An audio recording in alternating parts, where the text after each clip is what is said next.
Tranquilo, pessoal, enquanto não começa. Alguém aqui já trabalha com Node.js?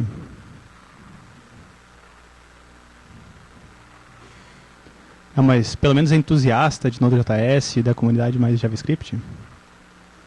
Não, tranquilo.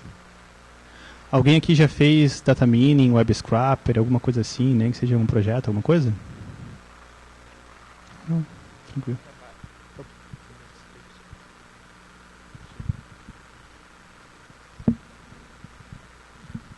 Alguém trabalha com virtualização? Aí, melhorou.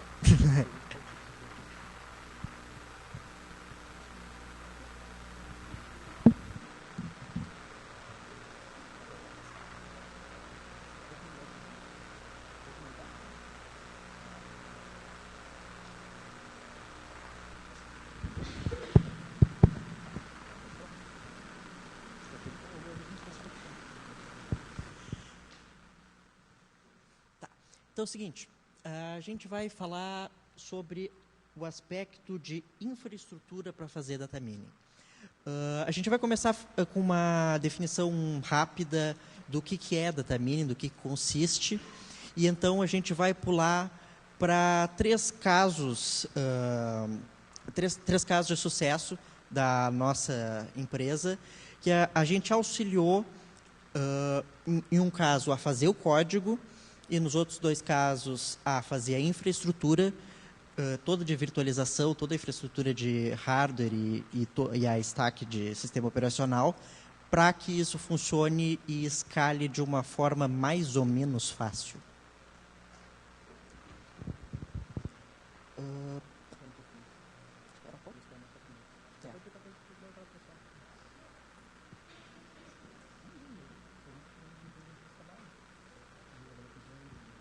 O pessoal que trabalha com virtualização trabalha com Khypervisor.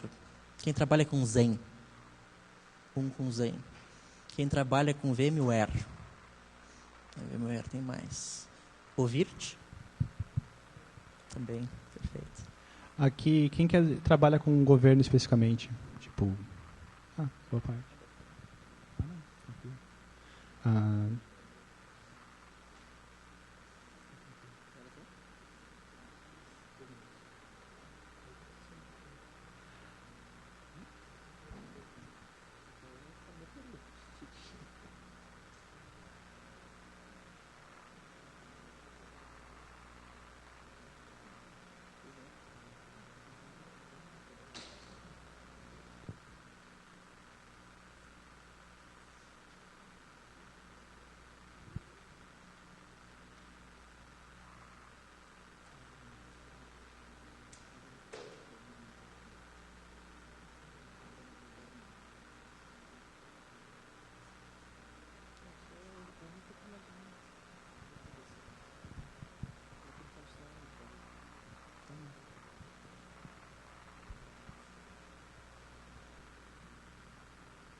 Então, de novo, Zen e CoreOS.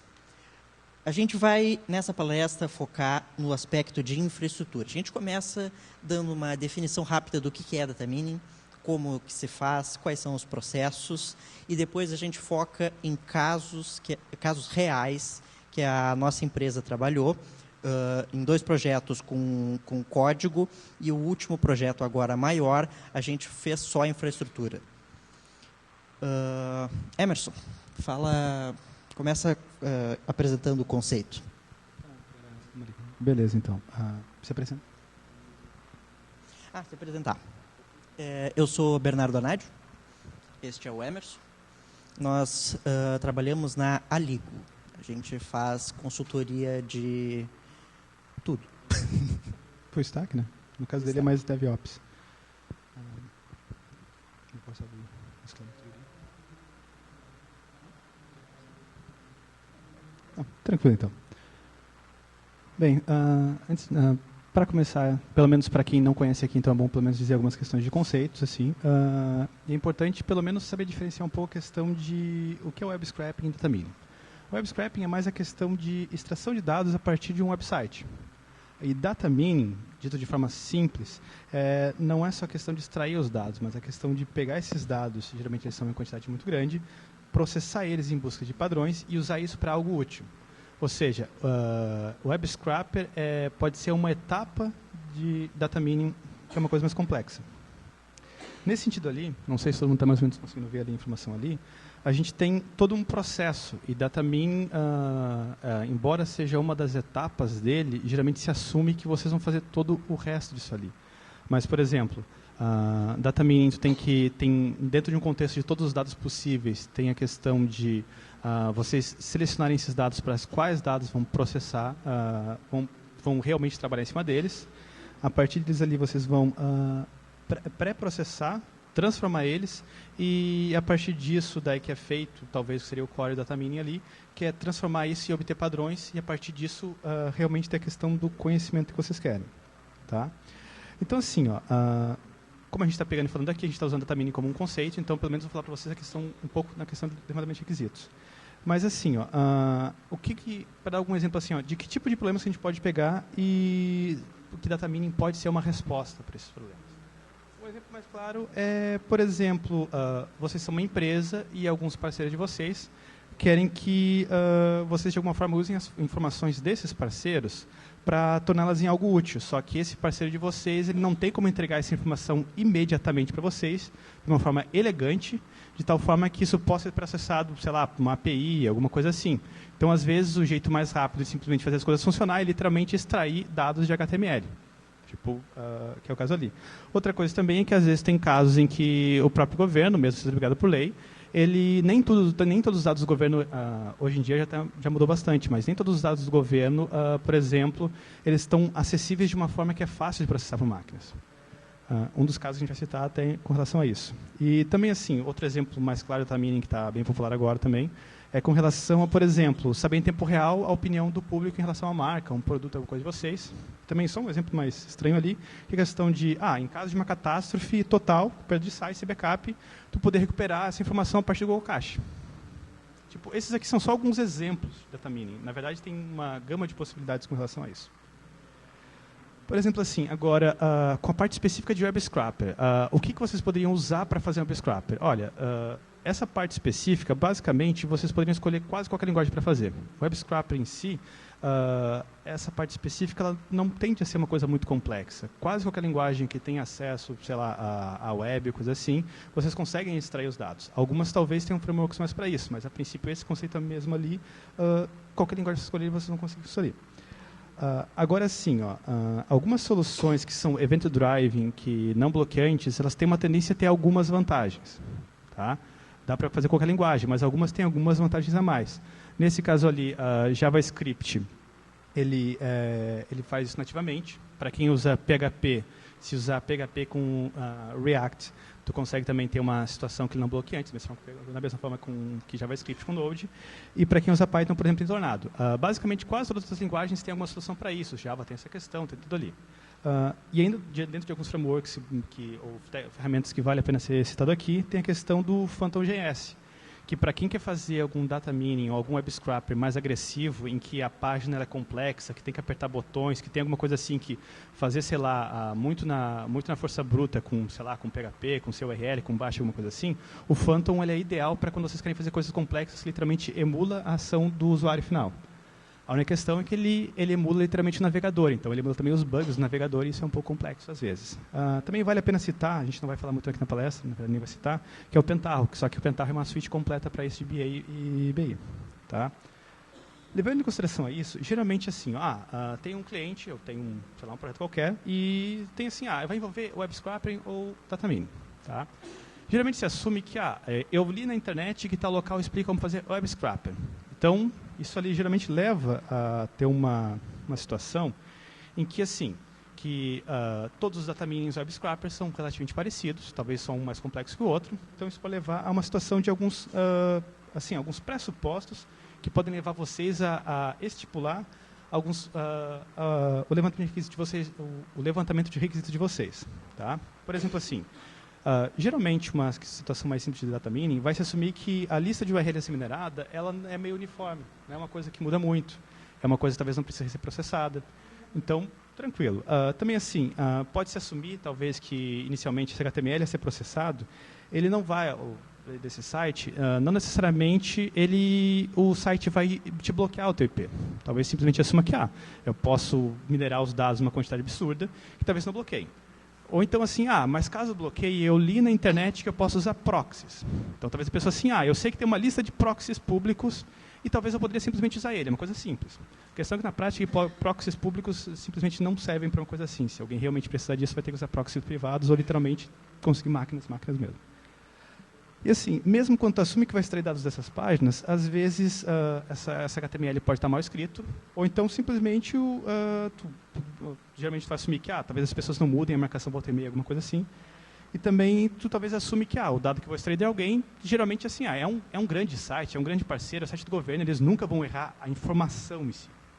Geralmente vai assumir que eles geralmente são certos. Com isso ali, dependendo de como vocês vão assumir esse data mining, vocês podem assumir que não é uma coisa complexa, então talvez qualquer banco de dados vai servir para guardar isso. E também, como talvez pode assumir que isso é uma coisa mais simples, pode simplesmente ver assim, a gente tem dinheiro suficiente para fazer isso, não é uma coisa tão simples. Isso aí tem coisa que tem tutorial na internet, o que poderia dar errado, né, afinal?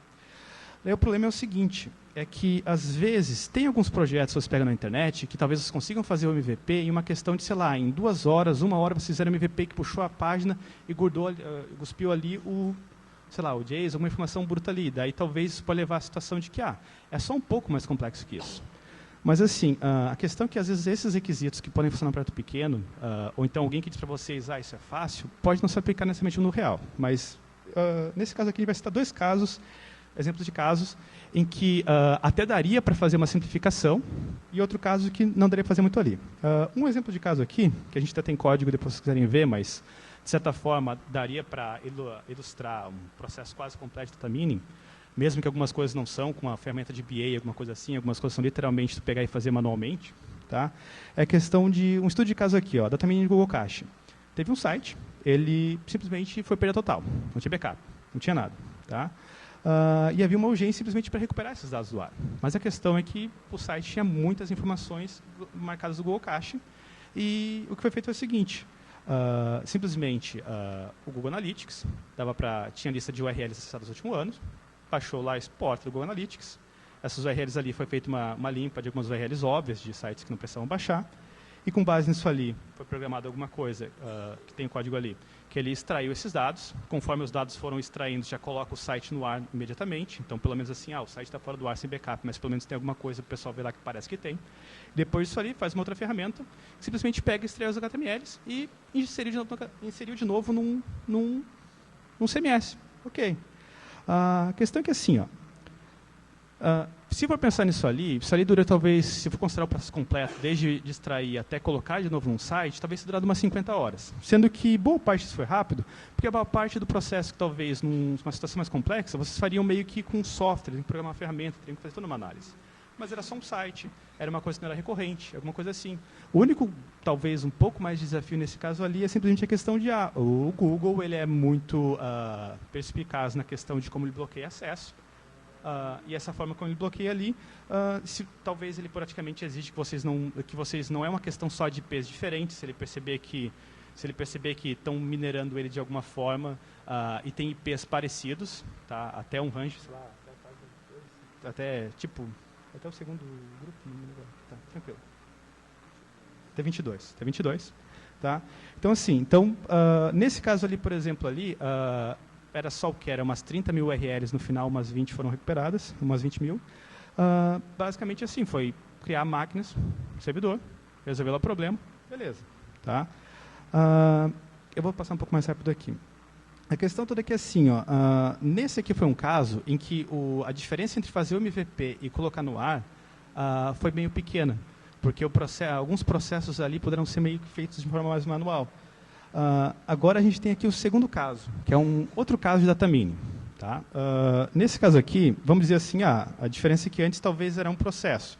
Talvez eu poderia levar alguém a imaginar assim que, se tal situação eu consigo fazer em X tempo, essa situação aqui tem X sites, então talvez eu vou multiplicar isso aqui por tanto X, e daí eu vou colocar mais um coeficiente de erro por tanto. Então talvez isso aqui vai dar a situação perfeita. O problema é o seguinte, se fizer assumir esses preceitos ali, daí tem uma situação específica que tu pode pegar e começar a sair da situação de web scrapper e começa a ir mais para a parte de mineração de dados, que tem todo o processo que tu não pode mais fazer manualmente. Nesse outro caso aqui, por exemplo, o data mining de voos brasileiros. Tu tinha, por exemplo, ali, vou dar alguns exemplos de sites ali, o site da Infraero, sites das próprias companhias aéreas e site da ANAC e do CNGA. A questão é que, assim, esse caso aqui, por exemplo, é um exemplo que ele não é só uma questão de X vezes mais complexo, é uma questão de exponencialmente mais complexo. Em algumas situações, para dizer, por exemplo, o site da Infraero, que é um site público, ele tem erros grosseiros. Tipo, quando eu digo grosseiros, é realmente um avião ia para tal lugar e está marcando que ele está indo para outro lugar completamente diferente. Se vocês fizerem qualquer coisa baseada num site desse ali, quiserem tomar uma informação séria sobre isso, simplesmente vocês podem falir um negócio de vocês. Algumas CIAs também tem que assumir assim. Às vezes um parceiro de vocês não pode, talvez, errar o dado especificamente por uma questão de, ops, errei. Às vezes, talvez seja meio intencional. Por exemplo, tem casos especificamente, que nem de companhia aérea, simplesmente chegava lá em um certo momento e dizia, esse voo atrasou 8 minutos, daí passa um tempo e ele mostra, esse voo estava em dia. Então, pode ter interesses em querer adulterar os dados em relação a isso. Com relação a isso, também outras diferenças do ponto de vista técnico. Nesse caso aqui, por exemplo, em vez de ser uma só vez, era recorrente. Tem a questão toda que é um projeto que tem uma quantidade de insert e leitura muito rápido. Então, isso tem outros desafios específicos. E também uma busca mais alta. Uma das principais diferenças disso ali é que é o seguinte, que se no outro exemplo era possível escalar algumas coisas fazer meio manual, aqui a quantidade de dados é tão alta que não tem como tu fazer algumas coisas manuais. Tem que ser automatizado no nível em que tem que ser proativo, ou seja, as URLs antes eram de um jeito, tu podia ter uma lista completa, aqui não. Aqui simplesmente, basicamente, o crawler de vocês tem que decidir em tempo real o que ele vai fazer agora ou não. Então isso começa a deixar uma situação mais complexa. Também é outro exemplo, diferente do outro, que fazer um MVP é uma diferença, não é simplesmente multiplicar o MVP, a diferença MVP para o real é muito brutal. Também tem que reavaliar as entradas em tempo reais e a questão ali. Beleza. Simplesmente para citar, para quem quer usar essa palestra aqui e realmente fazer data mining, alguns pontos para levar em consideração. Mas na prática, um cliente que vai assumir algo para vocês e pedir algo para vocês, ele tem que entender que não é porque ele vem em algum lugar que é fácil, que necessariamente de vocês vai ser rápido. Pode simplesmente acontecer que o caso de vocês é uma coisa mais complexa e o cliente simplesmente dizer para vocês que façam, isso aí é fácil, não vai necessariamente fazer o site vocês saírem o projeto vocês saírem mais rápido, simplesmente isso só pode gerar umas expectativas mais rápidas em relação a esse atraso. Outra coisa também, vocês como desenvolvedores, mesmo que vocês sejam induzidos pelo cliente a assumir que a diferença entre o MVP e o produto real é pequena, isso também não dá para levar em consideração muito esses tutoriais, alguma coisa que assim, o cara fez um negócio em uma palestra, eu vou fazer isso aqui, será em tanto tempo. Não é uma questão assim. Outra coisa também é que, mesmo que vocês sejam programadores de uma linguagem, às vezes não é bom vocês usarem aquela linguagem e usarem como martelinho de ouro, tipo, eu estou usando Node, eu estou usando PHP, eu vou fazer tudo em PHP. Não, às vezes tem algumas coisas que vocês podem usar e usar infraestrutura para ajudar vocês. Às vezes podem usar alguma ferramenta específica, algum tool, alguma coisa assim, que alguma coisa que vocês fariam em código, vocês usam ela e ela otimiza o tempo de vocês e faz muito melhor. Ou seja, usar o que está de bom no mercado. Outra coisa também é que assumir que se funciona na máquina de vocês, não necessariamente vai funcionar em produção. É questão tudo que quando a gente está em alguns desafios específicos, isso pode deixar mais complexo. Agora aqui. Então, assim, agora, levando em consideração que nem todos os data minings dos projetos são iguais, como seria uma lista de requisitos um pouco mais realista. Isso aqui, eu até aconselho para caso vocês tenham algum projeto que esteja relacionado a isso, usem isso aqui em consideração. A decisão de escolha de URLs, não necessariamente ela pode não ser trivial, talvez seja uma coisa que tem que ser decidida em tempo real. Por exemplo, às vezes vocês têm uma lista de URLs, de produtos, alguma coisa assim, talvez vocês tenham que decidir, se eu minerar todas o tempo todo, eu posso ter uma perda de eficiência, talvez eu só minero as URLs ou alguma coisa assim em função do tempo, em função de que essa que vai atualizar ou não, que é uma questão de economizar recursos. Também, assim, com relação a ser bloqueado ou não, pode ter uma situação de que o IP é bloqueado ou não, mas às vezes, talvez, levar muito em consideração esse ponto pode não ser o ponto central que vai ser o desafio de vocês. A extração de dados que vocês podem pegar tem consistência severa, podem ter isso, dependendo do cliente de vocês têm que avaliar isso. Talvez o principal risco de vocês é de onde vocês vão extrair os dados, que esses dados, talvez, eles tenham erros e isso vai causar erros de vocês. Então, às vezes, pode ser interessante vocês revalidarem eles para, pelo menos, não estourar um erro absurdo mais tarde. E também, assim, se o desafio de vocês ele tem uma quantidade grande de dados que têm que ser obtidos e quer uma grande quantidade de acesso, isso pode significar também que o storage de vocês, que talvez seria um banco de dados, talvez não vai ser interessante, simplesmente porque um banco de dados tem uma leitura muito grande, uma escrita muito grande, geralmente não escala isso muito bem. Então, tem desafios mais específicos. E também, assim, quando vocês são mais pragmáticos com relação a qual que é os objetivos, isso pode levar também que, se antes talvez era mais simples o dinheiro num recurso, tem afim, tem vontade, agora, quando começa realmente a botar na tabela tudo que precisa, ele começa a ser um recurso finito. Então, tá. Pessoal, quando a gente começa a falar de data mining, uma coisa que a gente tem que falar, antes de mais nada, é dinheiro. Data mining é caro, data mining usa muita memória, data mining usa muita CPU, data mining usa muita rede. Tu vai baixar quantidades absurdas de dados para poder tirar um inteiro. As coisas realmente não cooperam, as páginas estão cada vez mais pesadas.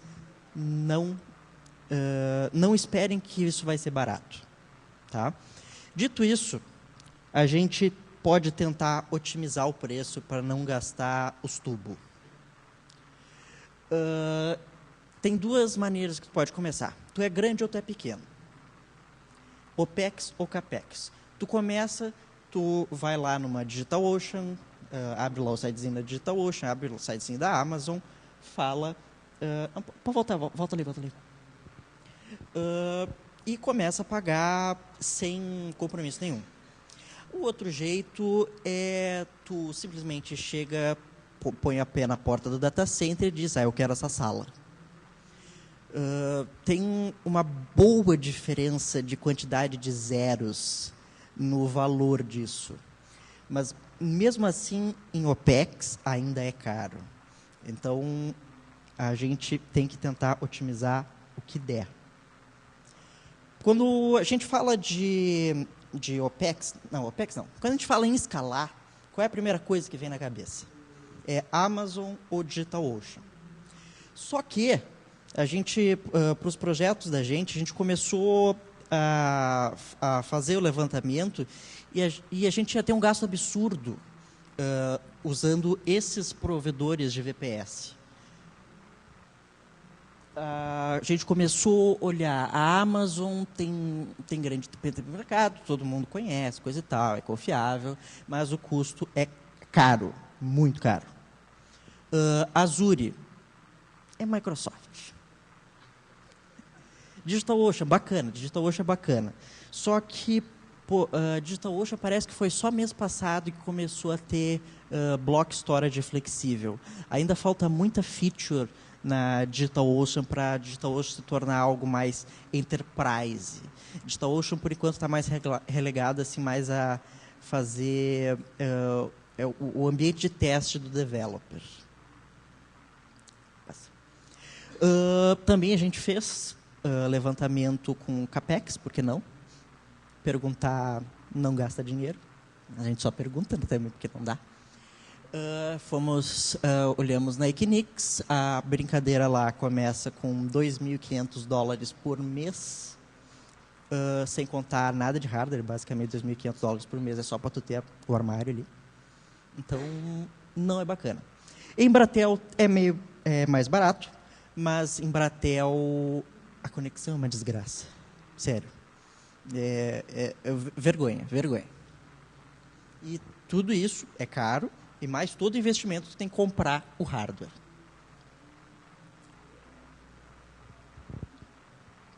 Custo. A gente fez uma tabelinha aqui, vendo Local Web, a Under, é outro provedor aqui de São Paulo, e a AWS em São Paulo, SA, e a AWS nos Estados Unidos. A gente pegou mais ou menos o que a gente precisava, a gente fez uma simulação do que a gente precisava. É um chute, óbvio, a gente só tem como ajustar depois com as métricas. E nós chegamos à conclusão que tem uma diferença absurda de preço de onde tu for colocar. Tu vê ali, né? São Paulo, AWS, tu vai estar gastando, para aqueles requisitos que a gente tinha, tu vai tá gastando $4.300 por mês. Na OVH, tu consegue por menos de 500. OVH é lá no Canadá. A gente escolheu OVH, óbvio. Tá, mas como é que fica o projeto que não é nem tão pequeno que a DigitalOcean resolve o teu galho, e nem tão grande que tu compra uma sala do data center? É isso que a gente quer responder aqui. Porque data mining, dificilmente tu resolve só com a DigitalOcean. Tu precisa de algo mais encorpado, tu precisa de algo com mais feature. É uma coisa complicada. Então, o nosso terceiro estudo de caso é a Zimp. A Zimp é um site de recompensas que ainda não foi lançado, está para ser lançado esse mês, que basicamente ela procura cerca de 120 lojas, passa para a próxima, procura os dados de 120 lojas, agrega, mostra para o cliente compra, e depois ele recebe parte do dinheiro de volta. É um sistema de fidelidade. Daí é o seguinte, tem 120 parceiros, por que estão usando data mining? São parceiros? Qual é o negócio? Por que simplesmente não chega lá e pede o banco de dados do parceiro? Primeiro, que eles não vão querer dar. Isso é segredo. Segundo, ia ser uma bagunça. Imaginem administrar 120 esquemas de banco de dados e agregar tudo. É mais fácil a gente simplesmente fazer data mining das páginas do cliente, direto do HTML que ele gera para o cliente, e buscar as informações que a gente quer daí. Até porque tem o seguinte problema, por causa da legislação brasileira. Se tu põe o preço errado, tu tem que vender pelo preço errado. Então, é bom não errar.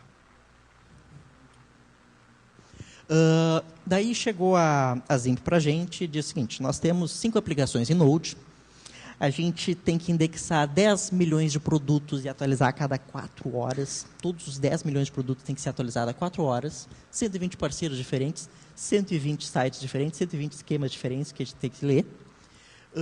E tudo isso tem que ter resposta rápida. A busca tem que ser, como todo e-commerce, como um busca-pé da vida, tem que ser rápido, tem que entregar na hora, senão não vende. Tem que ter alta disponibilidade, não pode parar, senão tu perde dinheiro. E tu tem que, como tu está tratando com o dinheiro, tu tem que ter logs muito bons do que tu faz. Solução. DigitalOcean, não. AWS, não. Chegar e comprar um metade data center, não. Cloud privada. É basicamente o clássico alugar um servidor dedicado. Sim, isso acaba sendo muito mais barato do que tu usar a cloud. A cloud tem suas vantagens, mas para aplicações que tu pode predizer a carga, como no cloud, a carga vai ser constante, tu consegue economizar muito simplesmente alugando a máquina inteira do que usando uma cloud pública, tipo a AWS ou DigitalOcean.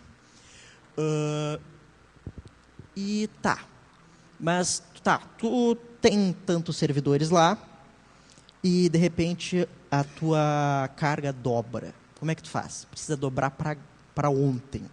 Se a tua capacidade precisa dobrar para ontem, como é que tu faz?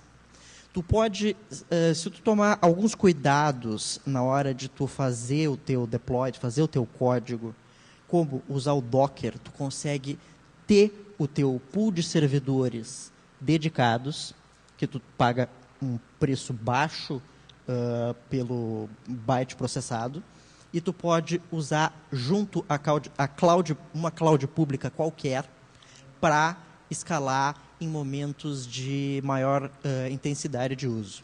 Ou até então que tu notou um aumento até que tu consiga provisionar mais servidores dedicados. Porque sempre quando tu trabalha com servidores dedicados, tu tem que considerar o tempo que demora para alguém vir lá e conectar o servidor na tomada, deixar tudo configuradinho, bonitinho.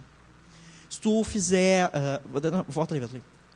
Se tu usar Docker, tu não precisa se preocupar qual o sistema operacional que tu está rodando, não importa onde tu está rodando, e tu roda exatamente a mesma coisa que está na máquina do dev, no meu notebook, roda na infraestrutura.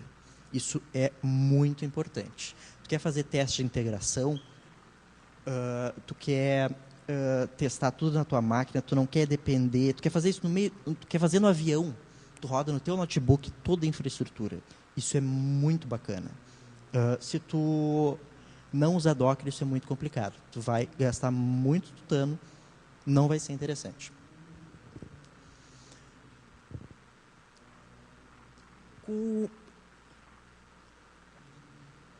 O Docker, ele abstrai sistema.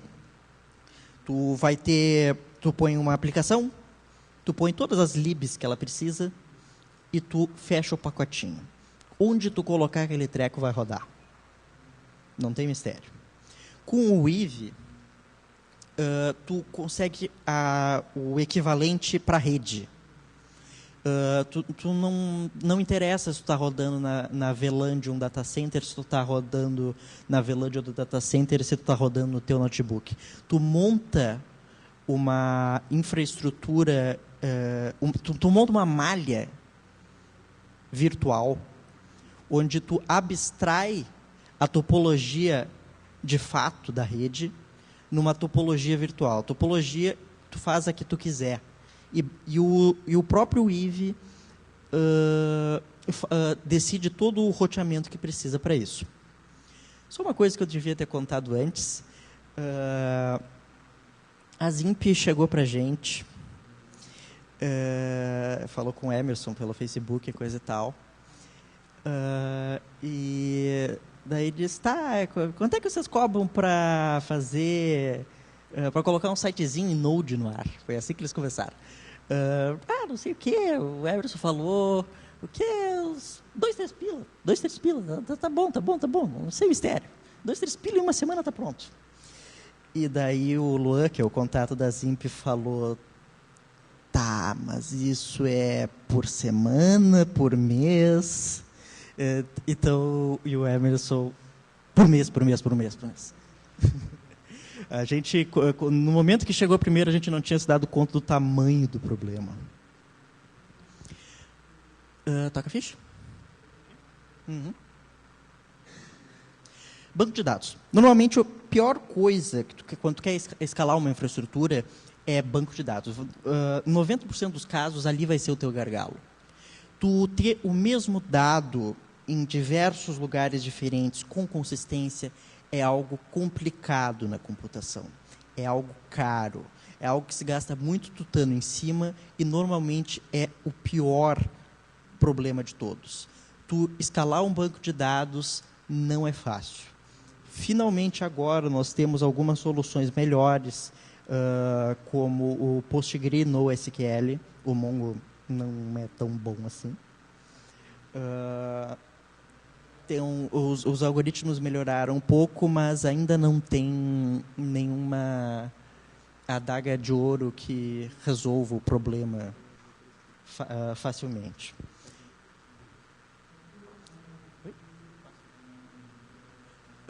Próximo... sim. Então, tem uma porrada de banco de dados. Cada um tem o seu nicho. E a gente precisava escolher um banco de dados. Que banco de dados a gente escolhe? Não sei. Não vou escolher um. Eu vou escolher vários. Por que eu vou escolher vários? Cada um tem seu forte. Eu posso duplicar dados, eu posso ter consistência eventual. Essa aplicação que a gente queria mostrar da Zimp, tu pode ter aplicação eventual. Tu pode ter um delay de 4 horas, não tem mistério. Para começar, vamos tratar do peso pesado, o pior de todos, o Elasticsearch. O Elasticsearch é mágico. Ele faz busca textual com linguagem natural. É basicamente os mesmos tipos de algoritmos que tu vai usar quando tu faz uma pesquisa no Google. Tu procura cachorro no Google, ele também procura por cão. Esse tipo de coisa que o Elasticsearch faz. Tu configura os plugins, e ele já vem com uma quantidade bem boa de plugins e bem úteis para fazer esse tipo de busca. Vocês podem imaginar que para fazer esse tipo de busca gasta muita CPU. Tu vai ficar um bom tempo de CPU fazendo essa busca. Tu tem que consultar um banco de dados enorme, tu tem que consultar muitos índices, porque de uma busca tu pode ter várias possibilidades de match. E tu ainda tem que ordenar isso conforme os melhores matches. O Elasticsearch faz uma pontuação de qual que é a melhor match. Por exemplo, cachorros, se colocar cachorro no Elasticsearch, se tu colocar cachorro, ele vai dar uma nota 98. Se tu colocar cão, ele vai dar uma nota 50. E esse tipo de inteligência que o Elasticsearch tem. E é o padrão do mercado. Pensou em busca, tu pensou em Elasticsearch. Expansibilidade até 2.3 era complicada. Uma vez que tu definia o tamanho do cluster, tu não conseguia mudar. A partir do 2.3, quando tu definiu o número de shards, o número de partições, tu não conseguia mudar. A partir do 2.3, tu consegue fazer isso on the fly.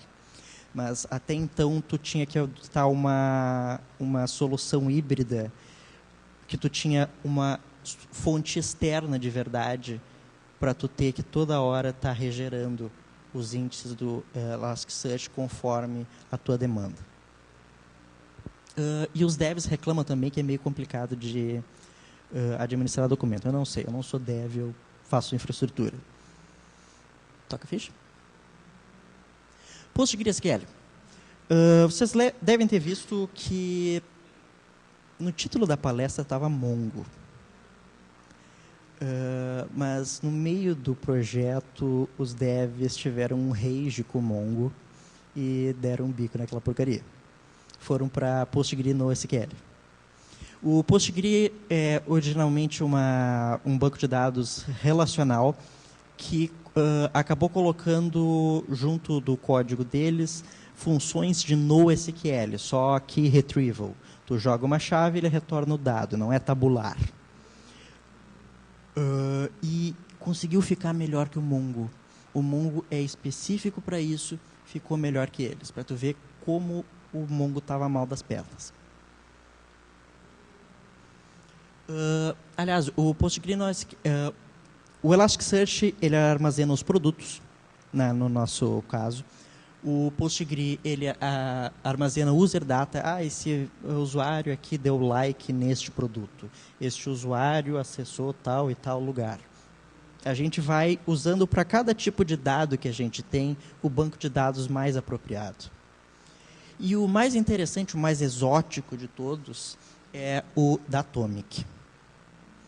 O Datomic é um banco de dados completamente transacional que tu não edita nada. Tu adiciona dados. Tu tem um log infinito das operações que tu fez. Isso é extremamente importante para a auditoria. Se tu está trabalhando com dinheiro, tu quer saber onde é que o dinheiro está indo. Se der erro, tu quer saber onde é que exatamente deu erro. O Datomic provê garantia de que aquele dado não foi modificado. Mais garantia que o Datomic, só blockchain. Blockchain que nem Bitcoin, que daí tu tem uma garantia criptográfica. Não é uma garantia apenas na correção do banco de dados. Tu tem uma garantia matemática de que aquela porcaria não foi alterada.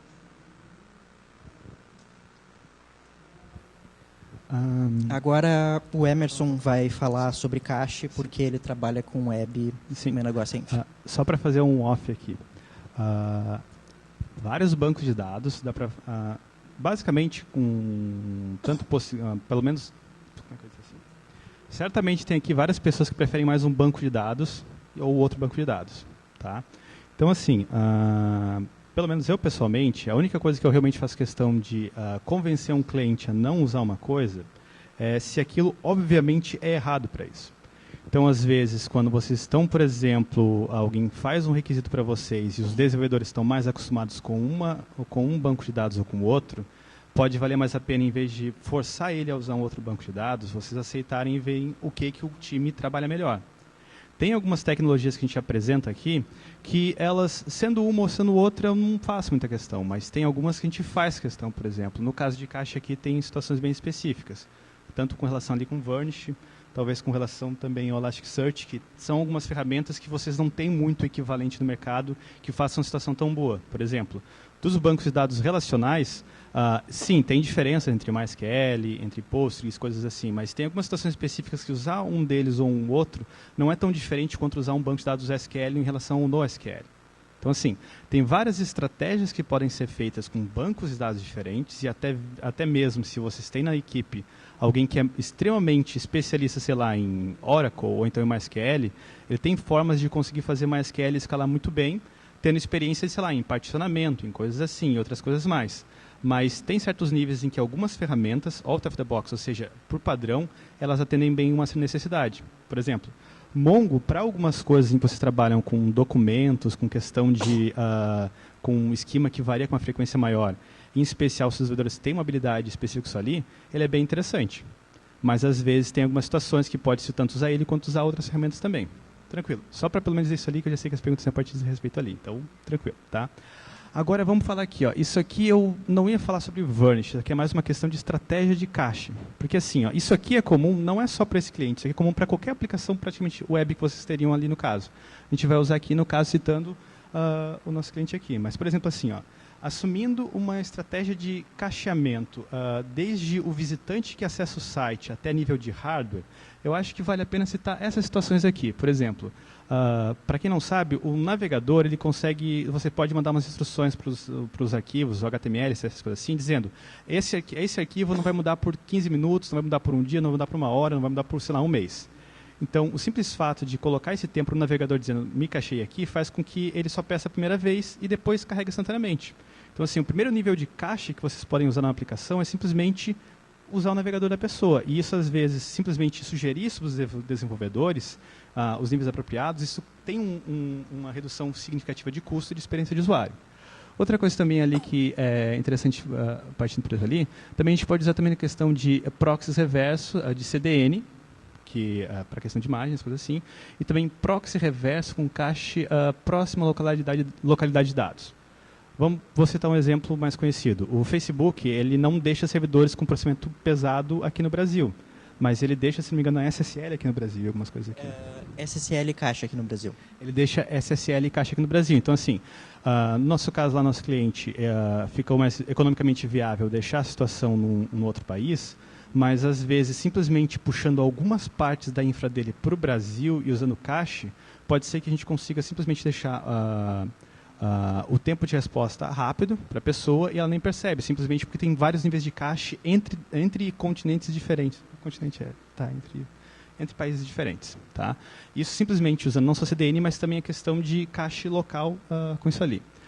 Outra coisa também, estratégia de cache, é usar algum HTTP Accelerator, no caso é Varnish, a gente usou aqui. Tá? Existem outros sim, mas ninguém me convence de usar outra coisa diferente, porque ele atende a necessidade. Armazenamento, outra coisa também assim, é que um tipo de cache também é que tem alguns bancos de dados que podem servir com uma espécie de cache. Por exemplo, o Redis. Não é bem cache, mas ele é uma forma, assim como em cache, ele pode pegar e ser usado para armazenar alguns dados de uma forma que tu pode ter clusterização, ou seja, tu pode reutilizar ele em mais de uma aplicação, não fica só no teu servidor ele é clusterizável. Também assim, uma outra coisa também que é interessante é a questão de evitar, em especial se estão usando algum banco de dados relacional, é evitar escrever no banco de dados um dado que vocês sabem que não está alterado. Então, por exemplo, assim, se eu fosse fazer data mining, e nesse data mining simplesmente puxar todos os dados, e eu sei que alguns não vão alterar, eu só vou escrever no banco de dados o que eu sei que alterou. Não precisa simplesmente reescrever o negócio, isso ali tem um custo. Page cache é questão de, se você simplesmente não usar a memória RAM do sistema operacional, ele pode usar a memória extra ali para otimizar o Linux, isso faz diferença, então às vezes não precisa socar até o máximo da RAM, é bom ter RAM ali a mais. E também, às vezes, a escolha entre assim, vocês podem ter HDD e SSD. Às vezes, algumas aplicações específicas vale a pena deixar em SSD, em outras não necessariamente. Especificamente sobre o Varnish, o que eu tenho, assim, o que é interessante vocês saberem? Tá? A primeira coisa, em relação a outros, ele permite invalidação seletiva de cache. Tem algumas opções com relação a cache que vocês podem ou limpar tudo ou não. Então, às vezes é bom vocês limparem itens específicos. Isso é muito interessante. Ele também tem uma questão de Grace Mode. Isso é um diferencial em relação aos outros também. Que vocês podem, ele pode fazer com que ele serve N vezes o mesmo conteúdo, que está suavemente envelhecido, enquanto ele só acessa no back-end um dado. Então, assim, se alguém, por exemplo, apertar F5 milhares de vezes, ou então um back-end de vocês estiver com bug e estiver fazendo requisição muito rápida, o Varnish, em vez de estourar isso no back-end e causar um clusterfuck, ele vai ver o seguinte: bem, tem muita gente pedindo essa requisição. Eu peço a primeira vez e as outras requisições ele fica esperando. Ou seja, a questão de usar Varnish nesse caso aqui não é só uma questão de velocidade, é uma questão de proteger situações até de um DDoS Layer 7 simples. Tipo, considerando que o cara não vai ficar mudando as strings, coisas assim. Tipo, sei lá, você não precisa falar. Outra coisa também que o Varnish, isso é muito interessante para situações de catástrofe total, é a questão de que, se tu usa Sent Mode com Grace Mode, dá para, em situações que ele vê que os backends estão todos mortos, ou seja, ou numa migração, ou simplesmente porque caiu tudo, ele pode simplesmente decidir, bem, o backend está todo morto, não tem o que fazer agora, o pessoal está tentando recuperar ele. Simplesmente ele pode servir um objeto que passou do tempo de envelhecido, ou seja, pelo menos mostra alguma página enquanto isso, e pelo menos não dá uma má impressão para quem está acessando. E às vezes aqueles minutos, ou talvez, sei lá, mais tempo que isso é o suficiente para colocar as coisas funcionando. Pessoal, está trabalhando com web, lembra de 3 palavras: cache, cache e cache. Se tu não trabalha com cache na web, tu não sai do chão. Senão tu vai ter um custo absurdo, uma experiência para o usuário horrível. Não existe web sem cache.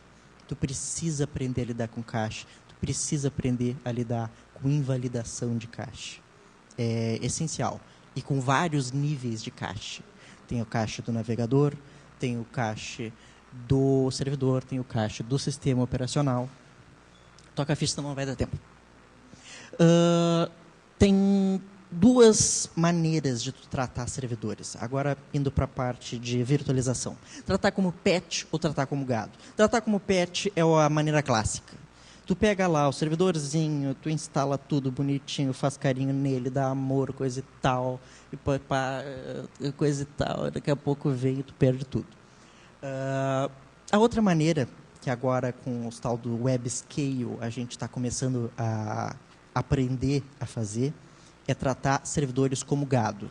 Eu não tenho agora mais os servidores Atenas, eu não tenho mais servidor Zen, eu tenho o servidor Web Server 249. Eu não me importo se eu tenho aquele ou aquele servidor, me importa quantos servidores eu tenho. Eu preciso escalar. Toca ficha. O CoreOS é a melhor coisa para isso.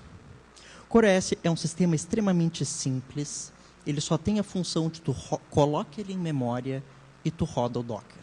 Ele não tem mais frescura, a configuração dele é um arquivo de texto, o tal do config drive, e ele sai funcionando.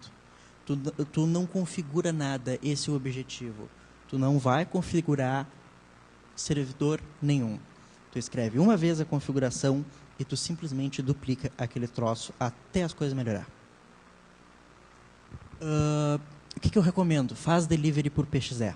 Não instala o CoreOS. No site, eles recomendam bastante tu instalar o CoreOS. Eu não recomendo isso. Entrega para o servidor, pelo boot, pela rede na hora do boot. Faz só um cache SSD local para tu não acabar com falta de memória. Mas, mesmo assim, tudo bem ter patches.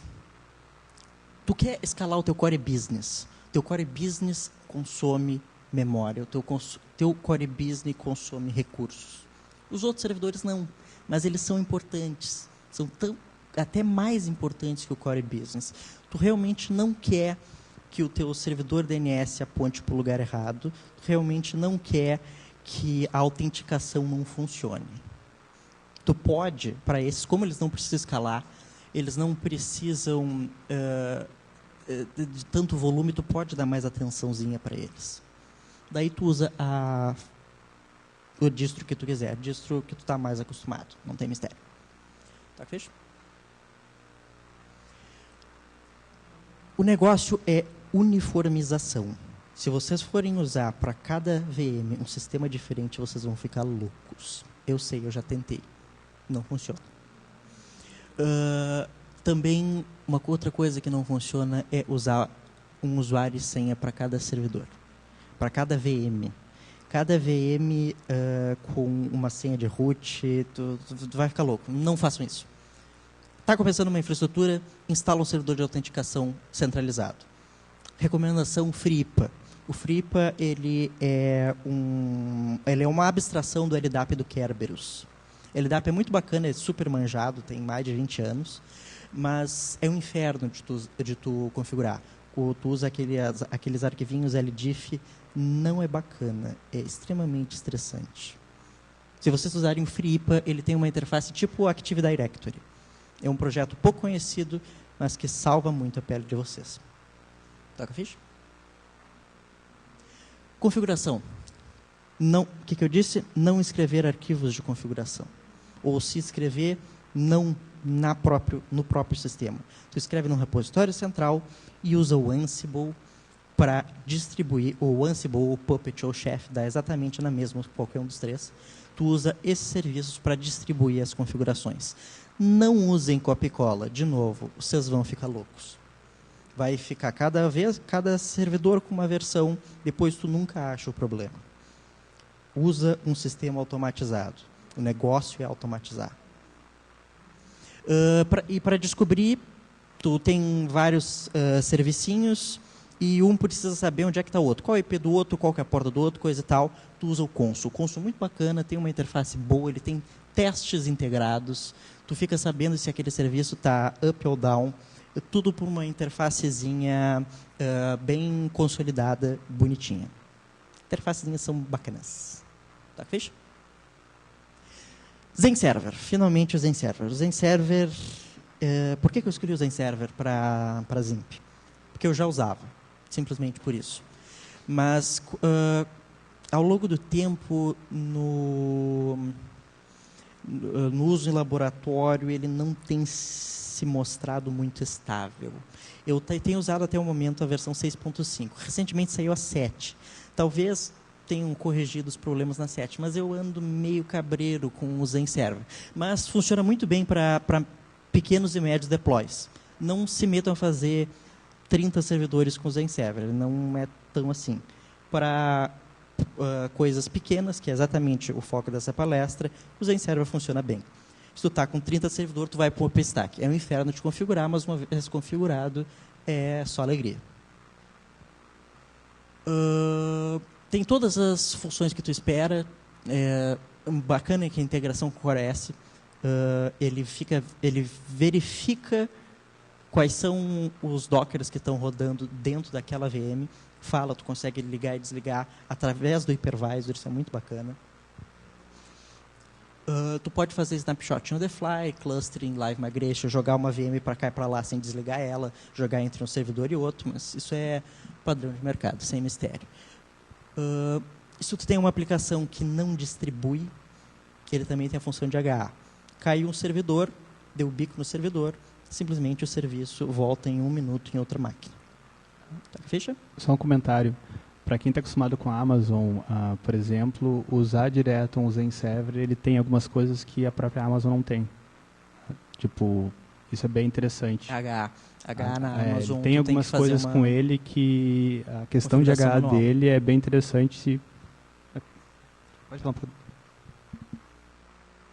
Zen Orquestra, fazendo o trabalho da Citrix, o que a Citrix não fez. O Zen é muito bacana, mas ele tem interface só para Windows. Interfacezinha gráfica. Eu tenho instalado Windows só para essa desgraça. É chato eu ter que estar no meio do trabalho e ter que iniciar o Windows. Broche. Mas daí tem um carinha francês muito bacana que fez uma interface web para o Zen, toda em HTML5, bonitinha, funciona, usem, instalem. Instalem inclusive no próprio Zen, faz self-hosted, tu administra, obviamente só não desliga a própria VM do Zen Orquestra, senão não vamos ver. Mas recomendo usarem o Zen Orquestra. O Zen Server, só para manutenção muito pesada, se forem atualizar versão e coisa e tal, senão não vale a pena usar o Zen Center, que é a interface da Citrix. Tá com a ficha? Greylog. Outro problema da ZIMP. O Greylog é outro brutamontes. Ele tem um Elasticsearch integrado e tudo isso para processar logs. Nunca subestime a quantidade de logs que um servidor pode gerar. Tu tem muito log por padrão. Analisar isso normalmente é uma tarefa extenuante. O Greylog ele tenta ajudar isso, ele tenta fazer uma correlação entre o horário dos logs, ver de qual máquina veio.